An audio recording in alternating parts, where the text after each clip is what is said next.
success is not guaranteed, but the struggle is, right? And that's so true, especially in startups. I think that's what motivates me and what motivates a lot of people in life is having that feeling of failure in the past and not wanting that again.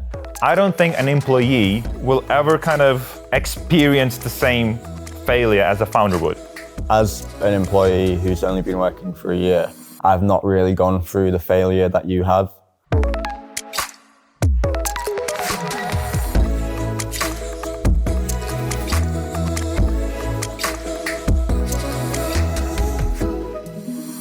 I read Arnold Schwarzenegger's autobiography, and that was very much the American dream of him living in Austria and wanting to go to America and become like a movie star, that type of thing. I think a lot of people do have that now.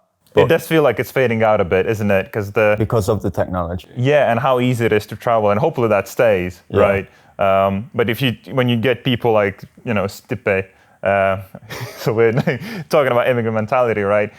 They're born in when is he born? Like 80s or something like that, I would imagine? It's 39. 39, so it is 80s, yeah. So that's probably the last generation, probably the 90s is the last generation that's actually truly understand what immigrant mentality is. Because anybody that's born in the noughties, it's basically, we can just do whatever. Right, okay. Anyway, welcome to another episode of Startup Dynamics, hosted by me, Jonas Urbanas. And today I'm joined again by Jack, and we're talking all things startups from a perspective of a founder and an employee. And today we really wanted to touch on something that's very important, I think, especially for somebody that wants to join a startup or wants to start one. It's how to deal with failure, how to deal with adversity, and all the kind of challenges that come with either running a business or joining a young startup. Personally, I've went through quite a bit until we got to what Orfi Active is today. And so I've got a lot of stories to share, and I've got a lot of highlights. So I think, obviously, when you first, even thought about joining a startup, that was, I imagine, one of the things you thought about, that there's a risk involved with the startup. And were you kind of prepared for the fact that there's going to be potential failures and potential challenges? Yeah, definitely. I think when I first joined, my expectation was maybe to be in the job for 3 months at most. And I thought, if I can get 3 months out of it, I'll be pretty happy with that. Just of the nature of not only were we a startup, but you were just about to launch. So if the launch failed, then that was all over. Pretty much. That's kind of the mentality I had going into it. But I mean, we're here a year later, and we've gone through so much adversity. And I think at the moment, with the climate of the world being in lockdown and coronavirus, the idea of having to deal with adversity is such a big topic at the moment. So one thing I want to do, and I'll want to go through my personal experience of basically how we got to Orfi Active from literally back in the day. And then I'll want to basically see what your expectations were and what kind of failures you had in mind that might happen when you first joined, right? Because I've been here for a year, but I know that this idea has been going back for 5 years now? Probably even more now, And I've only really heard tiny bits of what's actually happened, so I would be interested to hear the full story. So this is going to be interesting for sure, because I don't really talk about that too much. But there's this whole episode is based on what one of my favorite entrepreneurs, Tom Bilyeu, is always preaching, which is success is not guaranteed, but the struggle is, right? And that's so true, especially in startups, because it is like a lottery, right? There's such a small percentage that actually makes it, and obviously they get all the attention in the media and everything else, but the rest of them fail, and there's so many things that need to go right multiple times for you to succeed, that even if your idea is amazing, you'll still, based on the odds, most likely to fail, right? And there's obviously a lot of variables why you would fail. So one of the first things for me was right after university, I had this idea, and a couple of months into my 9-to-5 job, I've decided to make that idea a reality. so kind of turning it into a business, right? Yeah. I was no business person whatsoever. I was just a designer making cool shit and just wanted to make a difference within, the sports industry, especially basketball at that time. And I realized that I need a partner that's good at business. So I managed to find somebody that I trusted and that was actually good in business development and sales. That's what they were, that's their day job. He had a couple of like side hustles on his own, so he knew kind of how to do it a bit. So we came together as like equal partners, and we were like, right, Jonas, you're like full on product. You do the designs, the marketing, take care of kind of recruiting, development, and all that stuff. And he would take care of all the business and the sales side of things, right? So he sets up the business. He was, gathering different tactics, how to reach out to people, how to promote the product and stuff like that. So long story short, 2 years passed, I was really into the product. We had some shape of a beta going on. Everything was from our own pocket. We had no funding, nothing, so anything we made from our day jobs would just go straight into the product. And there was, I don't remember exactly why. I think it was because I was moving to Manchester, and I think I might have needed to change some details or something like that in company's house, right? Yeah. And I've never checked how the business was set up. I never checked any of that. I was just like, that's your side of things. I'll leave it to you. I don't care about that stuff, right? And I go onto it, and I saw the equity allocation of the company. So we came in as, allegedly 50-50 partners, right? That was the agreement. Yeah. And I go in there, it's like on the screen, it goes 15-85, 15% to me, 85 to him. Yeah. And I'm just sitting there, like, kept refreshing the page a couple of times, like, what is this? Am I looking in the wrong place or anything like that? And yeah, like literally I just called him up because I was in Manchester at the time, he was in London. And I was like, what's going on here? And he made up like a lot of different reasons of why he decided that that's fair and stuff like that. But that doesn't, fix the fact that I got screwed over, and that was a decision that needed to be made together. And yeah, that was pretty much it. Like I had to just go away from it because I couldn't trust him anymore. Yeah. We were fighting all the time because, he felt that what he did was right. Okay. And so on and so on. So that was like the very first failure where I put 2 years of my salary, of my sleep, effort, everything into that. The product was full on, like my idea back from university, the designs and everything, right? And I just walked away. I couldn't, I just like, nah, So I think he's still doing it to this day, to some shape or form, right? Yeah. But that was like my first experience of starting a business, right? Yeah. And I'm a very trusting person, and I don't want to say that don't trust anybody. Yeah. I still really believe in people, really trust people. I think if you don't, then our society is effed. But at the end of the day, like I think we just need to be aware that in business it's a bit different. Yeah. I feel like that failure took away your naivety kind of thing. It did. It opened your eyes to kind of how ruthless business can be. Yeah. Which is probably something that I haven't experienced yet, to be fair. Well, I hope you won't, to be honest. But to be fair, yeah, when it comes to power, when it comes to money, when it comes to anything within that realm, yeah. The decisions that people make a lot of times are different than they would be in normal life. Yeah. So the next experience was obviously I still wanted to do the product, but I realized that one, I could not do this from my own pocket anymore. Because like there's only so much you can bear, being close to homeless every single time. Yeah.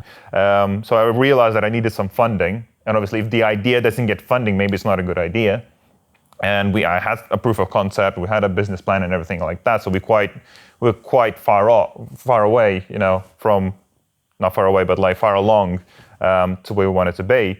And then the second thing was at that time, because it was like a fresh wound. Yeah. I felt like I don't necessarily need a co-founder, and I felt like I need to really push myself to learn business, because I was like really avoiding business. I was like, when I was growing up, I was like, money was this evil thing that you kind of needed to avoid and all this stuff, and business was something that the other guys do, right? And I realized that I actually need to learn this to make this a proper business. So I was lucky enough to get an investor on board, and the agreement was exactly that. On paper, it will look like we're co-founders, but in reality, he brings in the money. Yeah. I completely take care of everything else. The business, the hiring, the product, the marketing, absolutely everything, and just update him from time to time, right? And that was, absolutely perfect at that time, right? What I didn't realize is that business is not as easy as it might seem. And those 2 years, while I learned how to build product, I didn't learn how to run a business. And so at that time, we called the product Hoops Connect. We started hiring developers full time. We hired, marketing people. We did some, social media stuff and stuff like that. It felt like a proper brand, a proper business. And we actually launched a product in the end. Yeah. And the product was absolutely horrible because we changed maybe 5 developers in the process. I kept hiring the wrong people. We kept focusing on the wrong things. We did 0 testing. We did 0, market analysis or actually talk to our customers. Everything was based on assumptions and so on and so on. Like there was every single mistake you could do in running a business I did, because there was nobody I could really talk to or ask. And there's only so many YouTube videos you can watch. Yeah. When you're actually in it, it's quite different. And so that's when we realized that, we reached the point where you take 1 step forward and then 5 steps back, both and how we run things and the product itself, because it was quite flawed. So we pulled the plug after 2 years in Hoops Connect. And at that time, because in tech, speed kills, right? And we realized that, we had 2 goes at this already. I think we're done with this idea, but we still had the core team together, right? So we decided to launch a digital marketing and branding agency and just completely forget about the product, right? So that was like the second failure, and kind of we accepted it. We knew exactly what went wrong. I learned a hell of a lot from it. And I was like, okay, we're now gonna launch this, agency. I know how to run a business now, at least to some extent. Yeah. I know how to build product now. This should be easy. But running an agency and working with clients rather than working on your own stuff, again, is a completely different ballgame. Yeah. And that was my third. I wouldn't say failure, because we actually, at the end of the day, we started doing well and had positive cash flow, and actually the business was doing well. It was sustainable. But that's, I guess, when a lot of adversity came in, right? Because I'll just tell you like one story. Like our very first client was, we needed to film like a promotional social media video, right?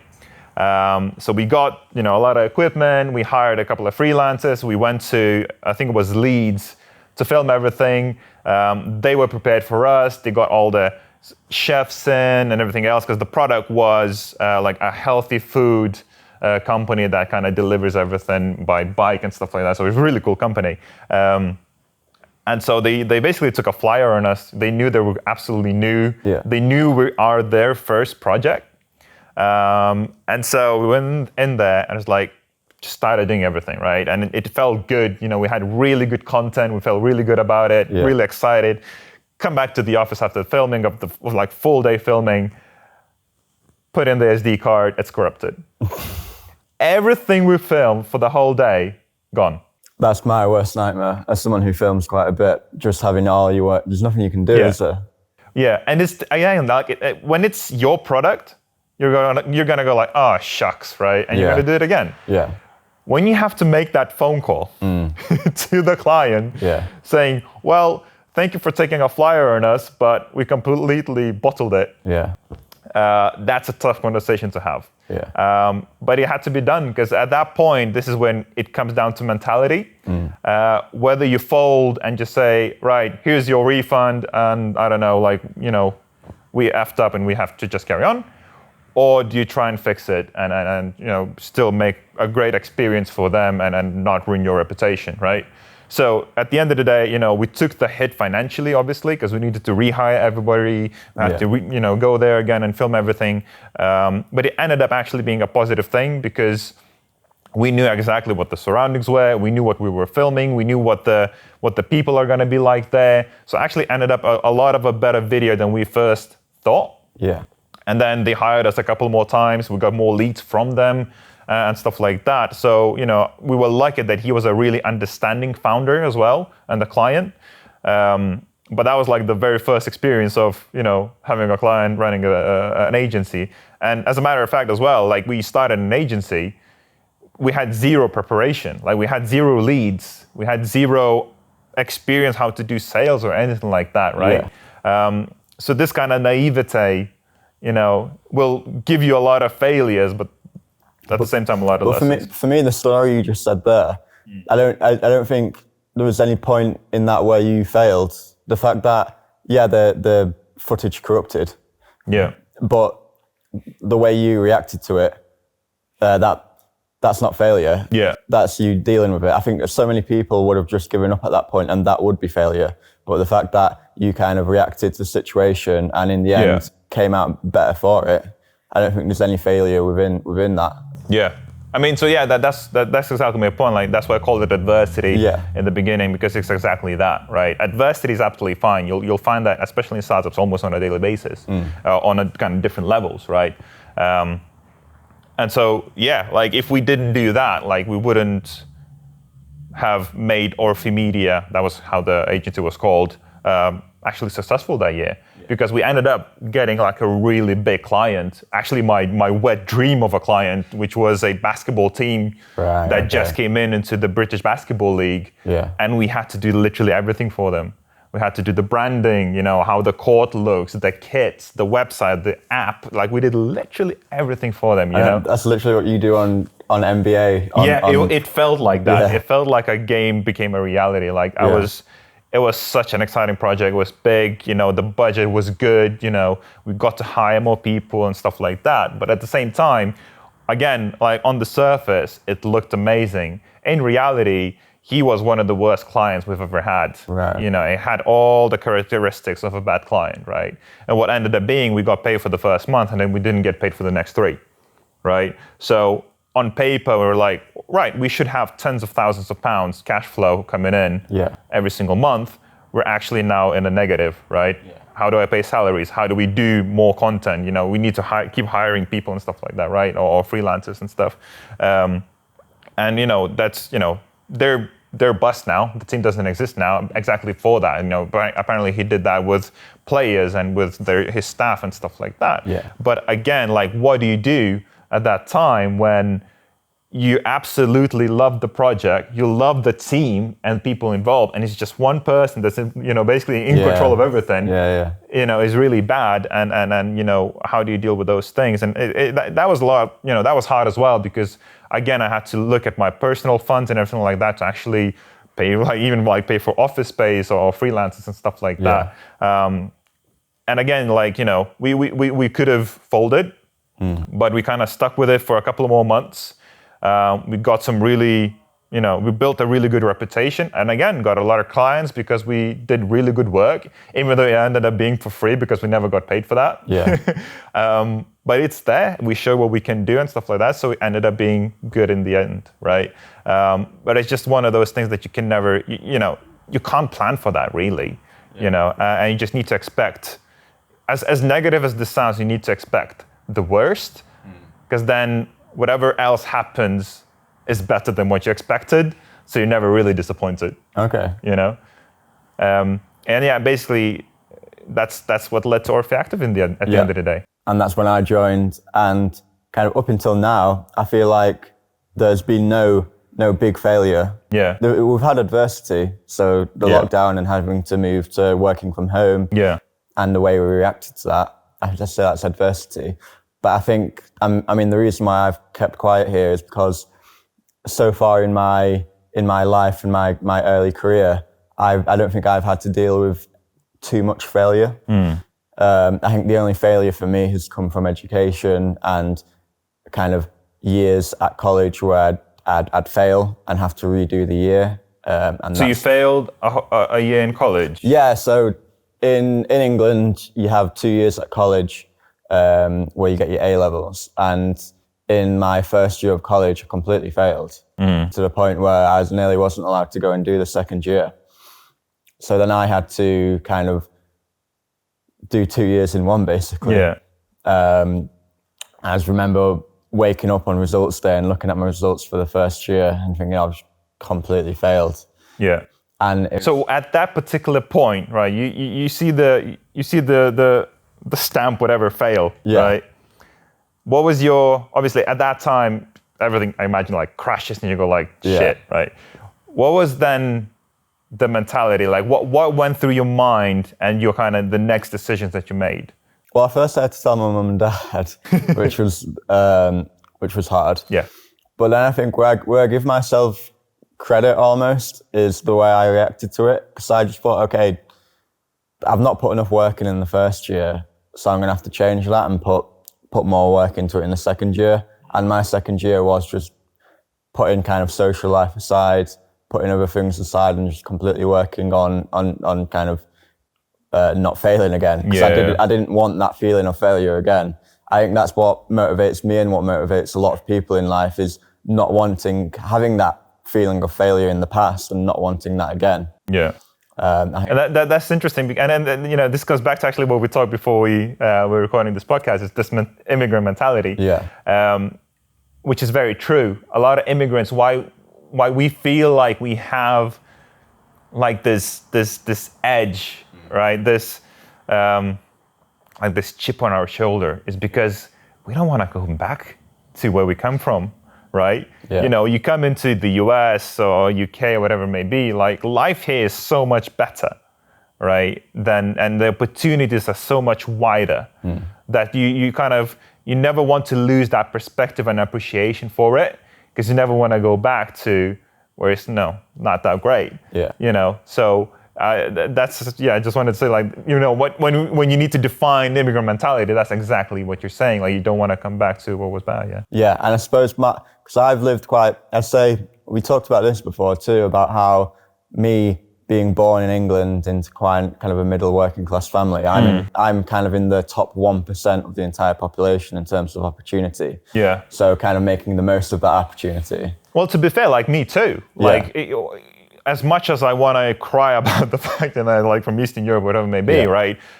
First of all, I'm super grateful that I'm from Eastern Europe, because that kind of by default gives me that kind of perspective that I don't need to force it. But second, I'm still in that 1% because I ate. I was never really like hungry or anything. Like, I was fat as a matter of fact, right? I had a roof over my head. Yeah. I went to school. I was healthy and all that thing. All those things. So it wasn't like It's a lot worse in a lot of places where there's wars and then people are starving and have illnesses and stuff like that, right? But going back to failure, as an employee who's only been working for a year, I've not really gone through the failure that you have.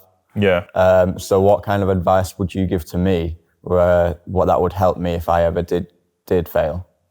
Well, first of all, I don't think an employee, and you can challenge me on that if you want to, I don't think an employee will ever kind of experience the same failure as a founder would, right? Even if we went through the same things, even like if you're in the same company and it's the same type of failure, like I don't think an employee would ever nor they should do, because when you're joining as an employee, that's not really what you sign up for, right? You sign up for, I want to help make this happen, but it's different from I'm gonna try to make this happen from the bottom up. Yeah.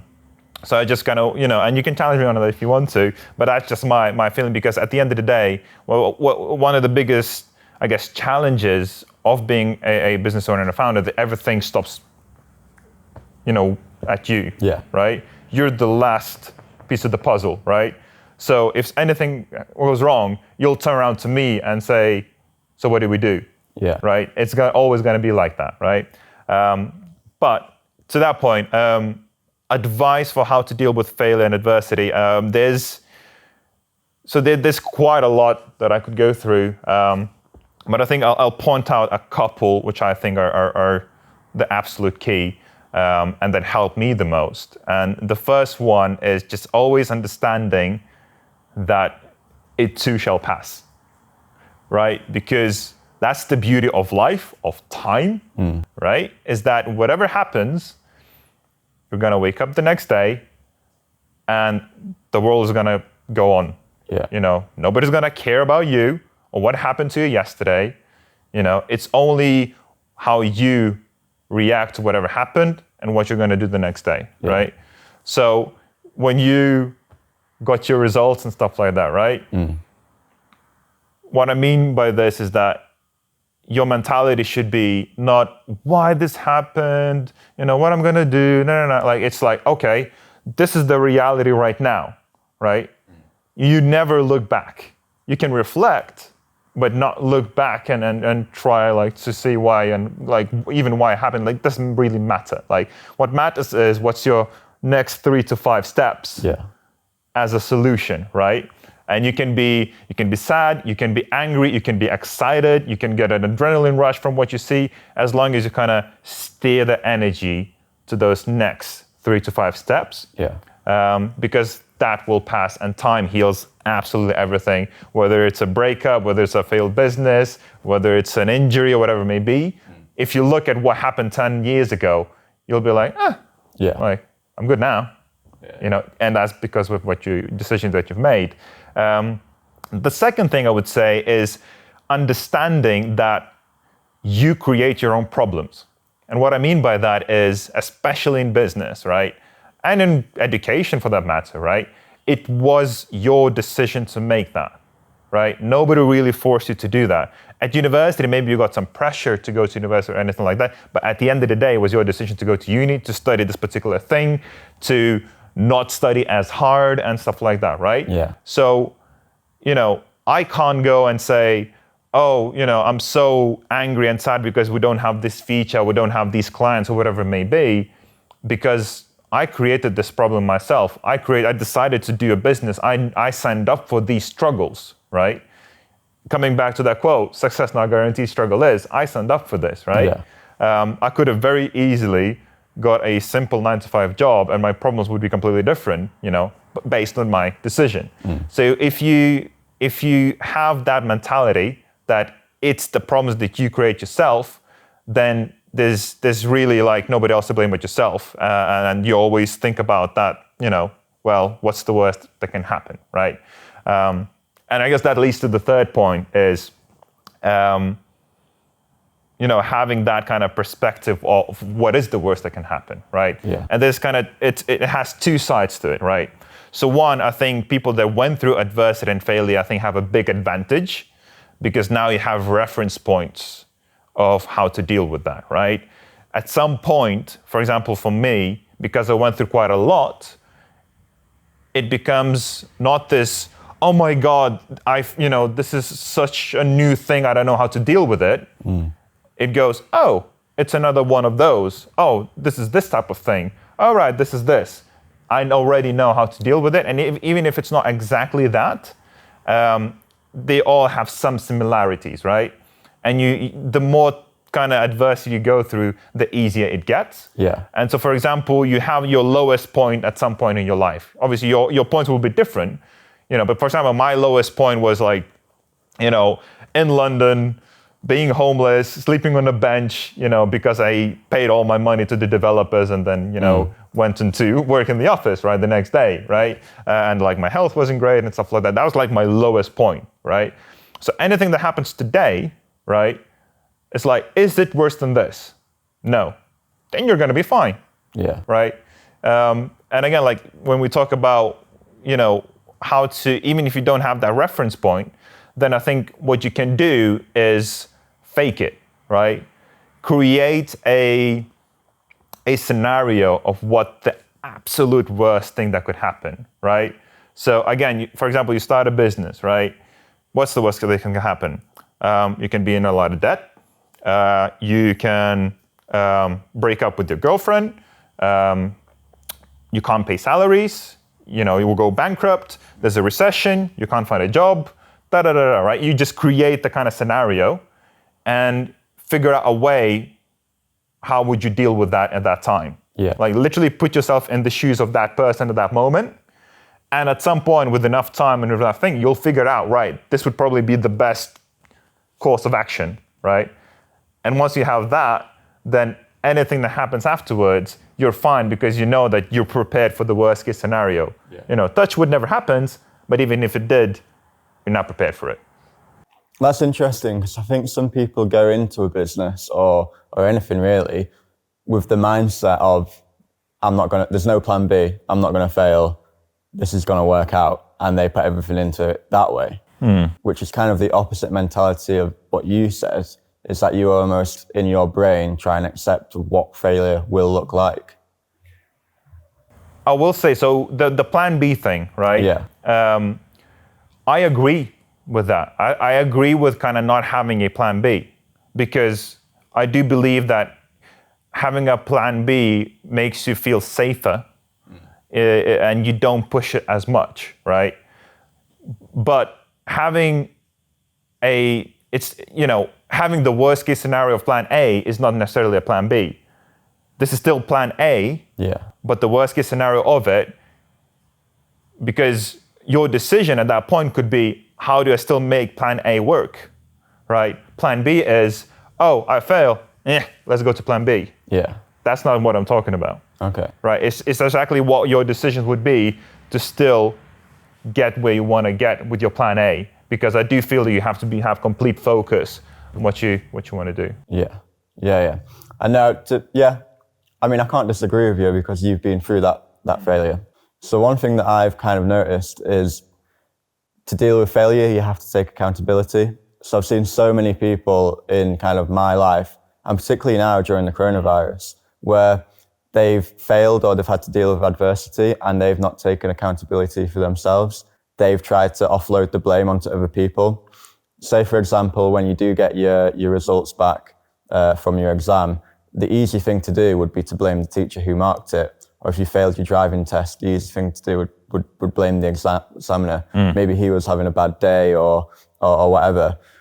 But the reality is that you failed and it is your fault, and you need to take the steps to ensure that you don't fail again. And the only way you can do that is by looking at yourself, not anyone else. It's like the coronavirus now. You've kind of got people blaming the government and whatever, and they may be accountable. That one person that ate that one bag, like, oh, you. But that's not, that doesn't affect you. You're the only person that can change it for yourself. And I think that kind of, once you accept that and you realize that you have to make changes to kind of steer off the path of failure, that's when you are properly dealing with adversity. Yeah. And kind of in my short time of having to deal with failure, having the mindset of I have failed and I can accept it and this is how I'm going to move on from it. That's how I've dealt with failure in the past. I think that's a really good point, because it also, what it does is once you blame the failures on others, you can't learn because it's not your failure, right? So essentially, they should learn from whatever they've done and you're okay. And, I think you told me the other day, was it a quote from Far Cry or something? Oh yeah, there's really like this video game, and it's like the definition of insanity is doing the same thing over and over again, but expecting a different result. And if you blame somebody, that's exactly what will happen, isn't it? And I think that would be my final point to the advice, because I think failure as a word has a really negative effect, right? It's a word that people want to kind of run away from a bit, right? And especially when you're starting a business and we see the stats, like the failure rate or whatever it may be, right? Failure is okay. Absolutely okay. And the reason why is, and I'll tell you this is a bit weird, but I'll tell you how I see failure, right? I see failure as a figure, right? And it's a teacher. It's literally like failure represents a teacher, right?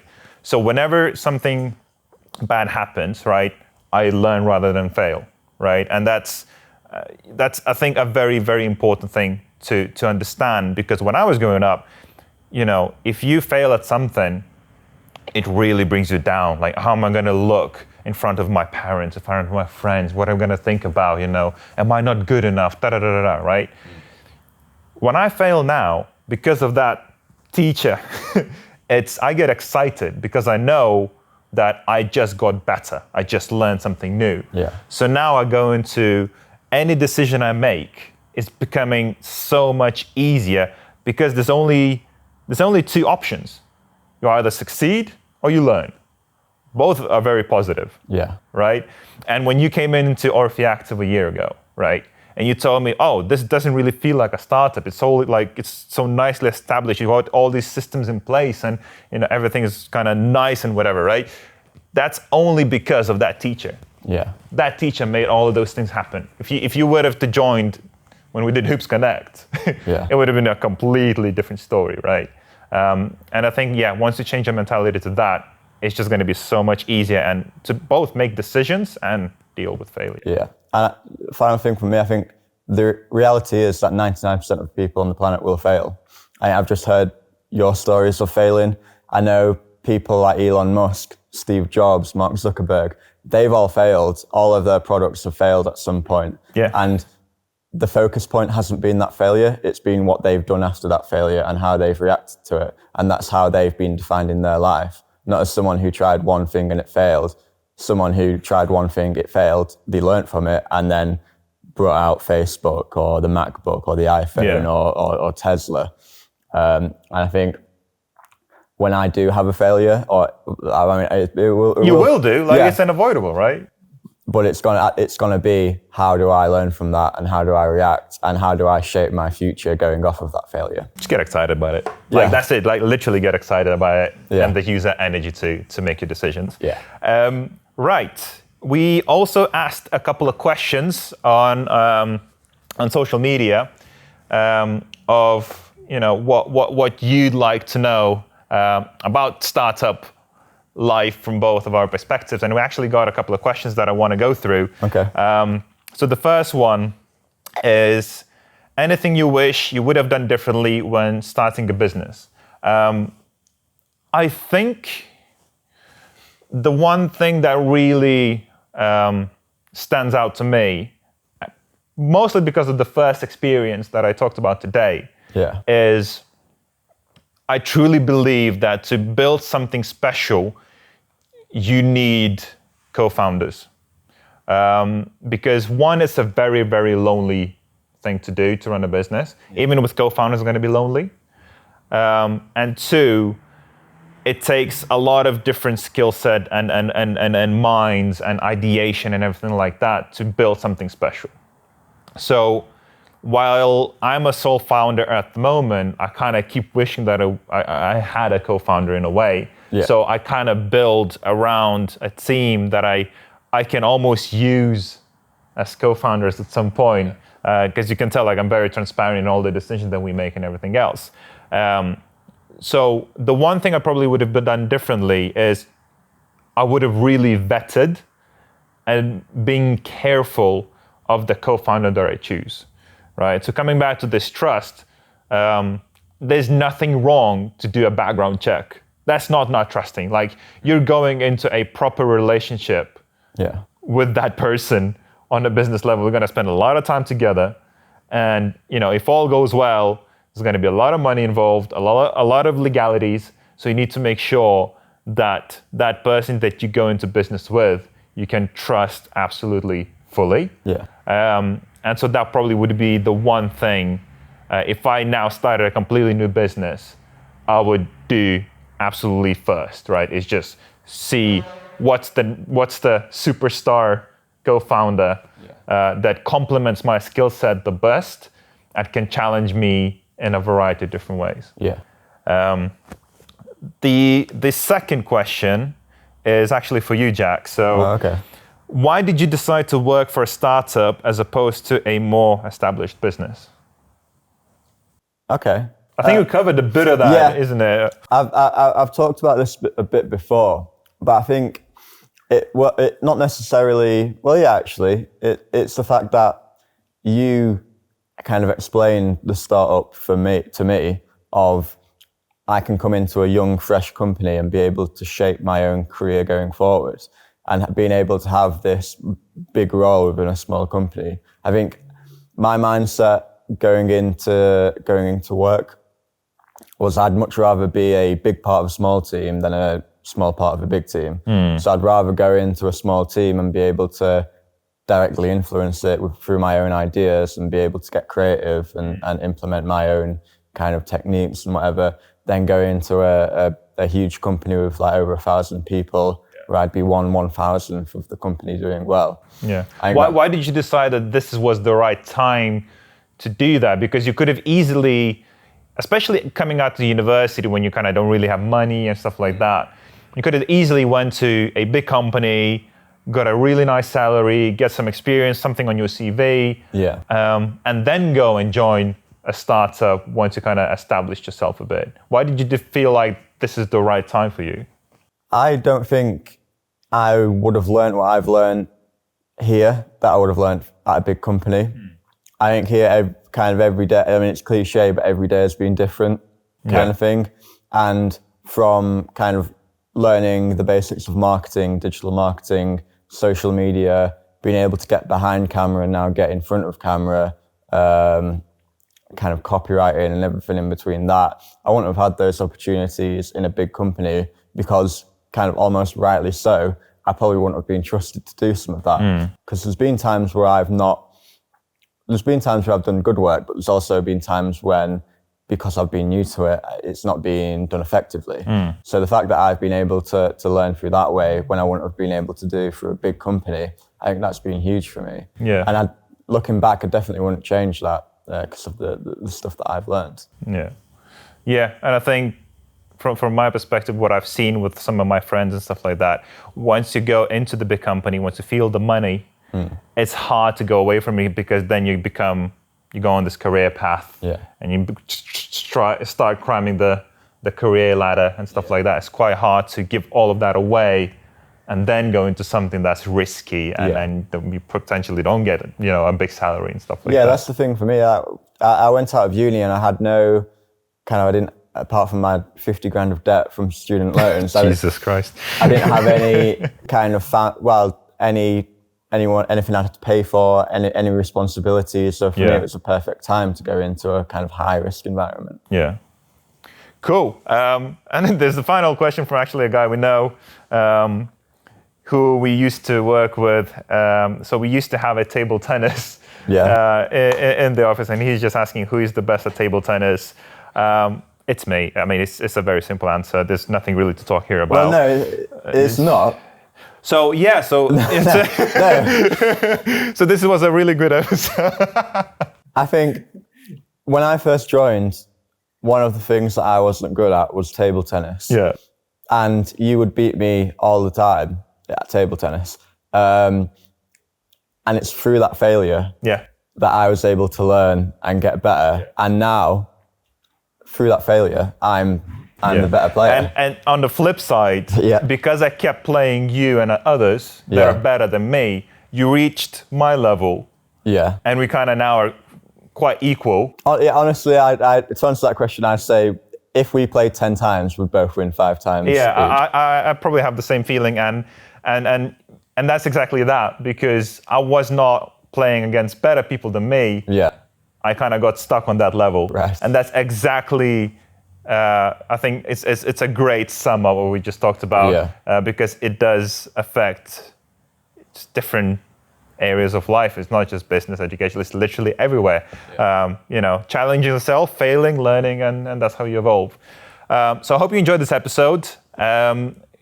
Don't forget to join the conversation. Ask us questions of what you would like to hear us talk about next.